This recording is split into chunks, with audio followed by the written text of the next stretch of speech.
KC fans here. Supporting, baby. Hold on. Not gonna lie. Because every now and then, you get to be joined by greatness. That's right. That's right. And we got a two-time Super Bowl champ. Two-time. Pro Bowler this year. Pro Bowler. 12 and a half sacks. 12 and a half sacks. Hey, can I get a warm welcome for Kyle Vanoy, please? Kyle Vanoy.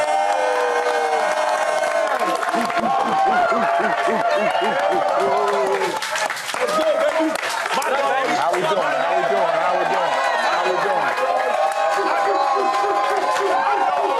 Let's go. Hey, now, before we get into the nuts and bolts of the conversation, it's Super Bowl. You could be doing anything with your time. You were the Pro Bowler. You have a lot going on right now, but what you got going on here in New Orleans with Yahoo and everything, what you got going on right now? Yeah, so Yahoo Sports is hosting my show with Gerald McCoy and Van Noy. We're going to be at Radio Row. We're going to do a little talking. We're going to meet with some players. We're going to have a great time, interview, not just talk about football, because, you know, that's good, right? Yeah. But we want to talk about life. Yeah. We want to talk about that trade yesterday, what happened. We want to talk about Jimmy Buckets. That's pretty crazy. But we dive into the football. We get that personality. You said Gerald McCoy? Gerald That's McCoy. my cousin, though. On my cousin's sister's mama's side. Oh, yeah. I like that. Yeah, I like that. Just like Acho's your cousin. Yeah. All right. Hey, let me ask you this. What's the secret? Because you got 12 and a half sacks in year 11. It's the best year of your life. We live in L.A. Everybody trying to stay young. You know what I'm saying? Everybody trying to stay young. They get facial here, Botox here. They do this here. They see that. What's your secret somehow, some way, to, as you get older on the field, staying younger, big dog? Yeah, it's my mindset. It's that mindset to come in each and every day and just have that mindset that I'm one of the best. And I'm gonna go out to prove it. Yeah. Each and every day I wake up, I remember still not getting treated the way I wanted in Detroit in my first 2 years of my career. And then I go in that mindset every day when I show up to work that I wasn't wanted at one point. And so I'm out to prove that, hey, I can still play at a high level. I can still play at a Pro Bowl, all-pro level each and every time I step on the football field. So it's a mindset. I got one more for you. You played this year as the Ravens. Y'all played the Eagles, and y'all played the Chiefs. I got to put you on the hot seat already. Who was the better team? You played them both. Who's the better team? Yeah, I like this question. I'm going to go with the Eagles. I think...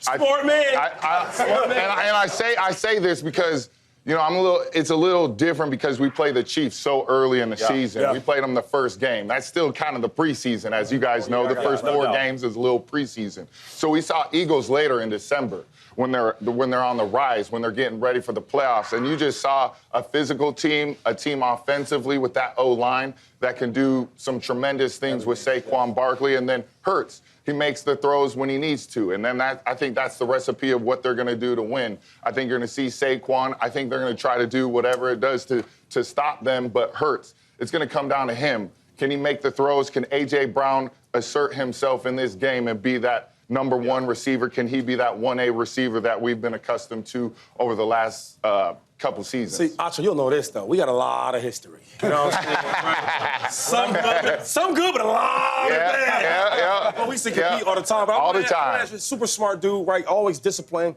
And he brought that leadership, though, with the Patriots when I was playing back in the day. But I do want to ask you this, because you said something interesting, though. And I said this before. This is the best offensive line I've ever seen play in general. I'm talking about Eagles, any offensive line, what the Eagles they have now. And then you get a superstar like Saquon Barkley behind that line. Yeah. How would you defend Saquon Barkley in that offensive line? Oof. I'm sending the house.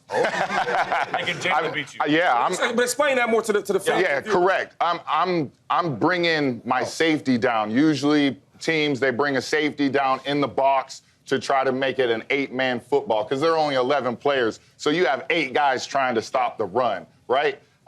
That's what I'm trying to do. I'm trying to have all my gaps fit up with the extra safety. And then I might actually send another one and I play 0, especially on first and second down. Bad idea. I'm going to say, hey, Hurts, can you make the throw Can you make the throw? Like, can you beat me one-on-one? I think Hurts did a really good job in the Commanders game. There was a 4th and 5 down the sideline to A.J. Brown where he converted. That's what I'm talking about. That's what I want to see from Hurts. This is the chance to go to that next tier. Yeah. And I hope he's ready for it. I hope he can do it. You know, Mahomes, though, we got to talk about Mahomes. Yeah. He's one of one. Absolutely absurd of a football player. Just excited to see what he does on the football field. Super Bowl, you know, he's had some up and down Super Bowls. So I'm excited to see what he does against this Philly defense. Obviously, there's a lot of stuff about Lamar Jackson said, hey, he can't win this Super Bowl, he can't win the big game, his playoff record, despite winning multiple MVPs. You had a front row seat for the past couple years. How does he handle that stuff behind the scenes? Does it get to him? Because you guys, toward the end of the year, really took off defensively and offensively as well. But how does he handle all that stuff behind the scenes? I think he handles it like a professional does. I think he looks internally, how can I get better? But what I saw was the growth from the year before when we made it to the AFC Championship. Hey, pocket passing towards the end when it really mattered. What was I doing? What was I doing right? What was I doing wrong? Yes, he had a couple hiccups in the game that happened to be turnovers, but then you look at the second half, he was flawless. He was balling. Gave us a chance to even be in the game at the end, missed the 2-point, whatever. But to even be in that position after 3 turnovers, he put the team on his back offensively, and he gave us a chance at the end. Yeah. We're in the facility. Yes, sir. I like it. Let's go. Let's go. Let's go. We're in the facility. So in the facility, we keep it a buck and some conversation. I love it. Hey, man, he coming. Be quiet real quick. You know what I mean? I wanted y'all in this game. I did too. For real. Yeah.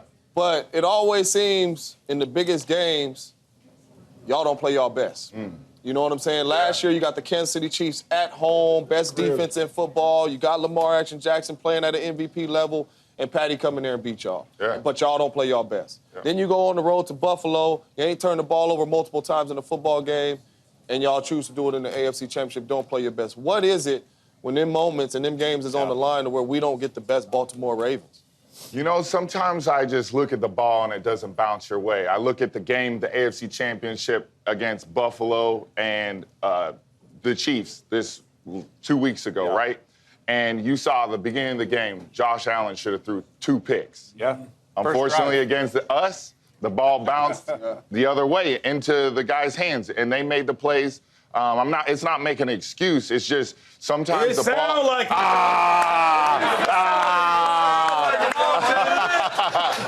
we dropped to now, we can win on that. In the facility, All right, so start that You're right. all over. You're right. Yeah, start that over. Hold on, Jay. Start the question again. Start the question again. We in the facility. All right? So we're going to keep it a buck. All right? Last year, Patty comes. What is it? The bank? Let's go to the bank. To the bank. In Baltimore. The best team in football is the Baltimore Ravens with the best defense. Y'all don't play y'all best. Patty beat y'all. Then you got another dominant football team going to Buffalo. Right. Biggest game of the year. Ain't turned the football over twice in the game all year. And you choose to do it that game. Give 'em the Why mic now. don't the Baltimore Ravens play their best in the biggest games? Just for my teammates, I think it just comes down to us. We got to take it on the chin. I got to take an L like a man on the chin. There we and go. Here we go. There we go. That's the execution. And, it is what it is.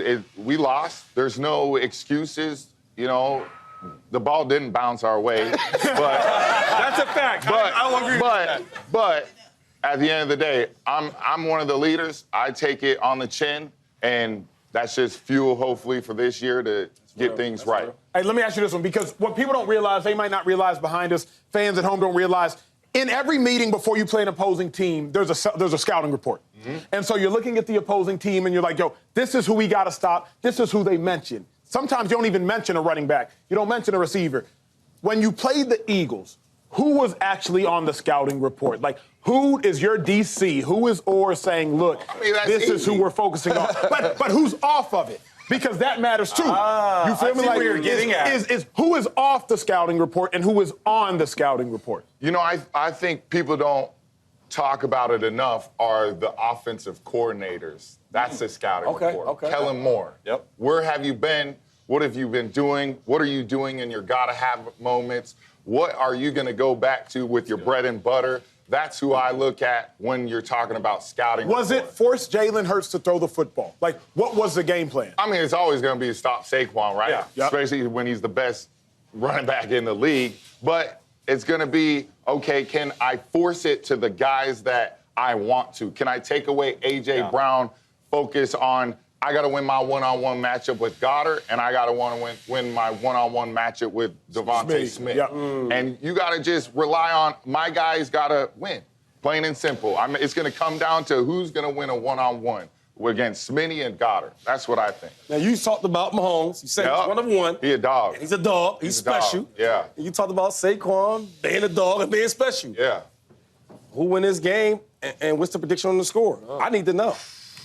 I'm going with the Eagles. Okay, Eagles. I am. Just because I'll come back to and say they match up really well defensively. Ooh. Chiefs, one of the most methodical offenses. They drive it all the way. But this Eagles defense, they're cool with that. They play better when they get into the red zone led by Zach Bond. They're like, okay, we'll give you all that, and you're going to make a mistake before we do. We got enough dogs on this side to mount up when it comes down to it in the red area. Can you mount up on offense? And I just think the Eagles are going to mount up more. What's that score? I'm going to just throw it out. I hope it's a high-scoring game because I'm not in it. Yeah. So as a fan, I want to see touchdowns, right? Everybody wants to see touchdowns. So I'm going to go 30-28 Eagles. I like it. Saquon MVP. Okay.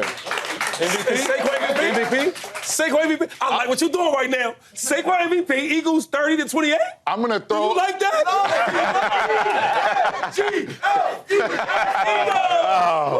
I got a quick question before you Y'all get heard out. it, baby. So you obviously won 2 Super Bowls with the Patriots. Yeah, and lost one, too. And lost one. So you've been to 3. Take us inside Super Bowl week. People don't realize just how not normal of a week it is, obviously the week before. But what were you trying to do as a team, specifically Bill Belichick, one of the greatest coaches of all time? What did he have you focusing on that week? Yeah, so now is the time to go over the intricacies of a defense or offense and special teams. Can't forget about that. You know, the Chiefs got to throw that in there, that Chiefs returner. He's special. You saw him last week. Sorry, I don't know your name, but he made some plays last week. And I think you got to sprinkle in special teams. They're going to be a difference in this game. Yeah. You always have missed kicks for whatever on an extra point or a long return. There's just little crazy things that happen on special teams. So you got to sprinkle that in. I think it's just honing in all of those. The details. Can we put something in there? Can we put a trick play in there? Can we put the game plan's already in. Correct. Can we sprinkle something in there? Just get all the details. Make sure you're going over the fundamentals so none of those things happen. Can get every handoff.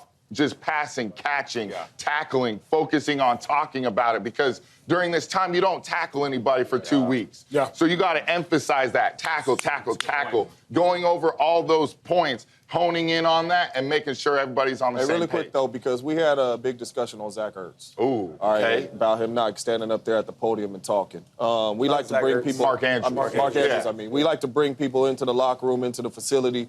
When he got in the locker room, did he say something to you guys? Did you guys say something to him? Was it a reason why he didn't step up there? You know, just talk to us a little bit about that. I think that's a great question. I believe everybody can handle their situation differently. You know, as a man, you're able to do that. Now, that's him.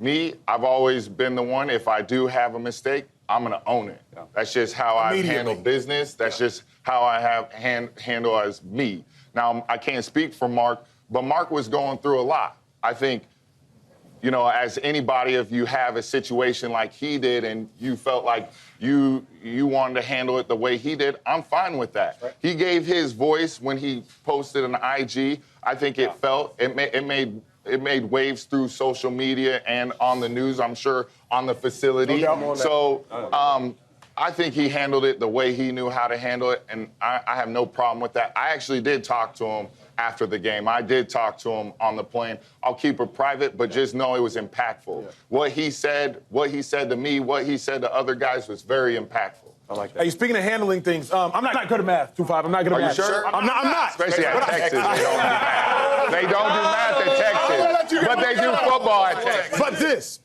you got 12 and a half sacks this year. But you only signed a $9 million deal. No guaranteed money? So that don't add up to me. So like, that sounds like a holdout to me. Like, are you stepping back on the field until you get your paper? What we doing here? Like I said, I'm a pro.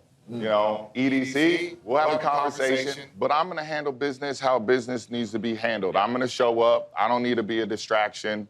I think they'll do right. They've done right by me since I've been there. I have nothing but respect for the organization, Mr. Bouchatti, the owner, first class from top down. And so I'm going to be first class of them. They deserve it. But and we're so looking that's for how. more money. Always. Listen. You need some good guys. Yeah. You need some bad guys. I'm going to get you that money for you. Hey, how about one time for Kyle Van Noy, please?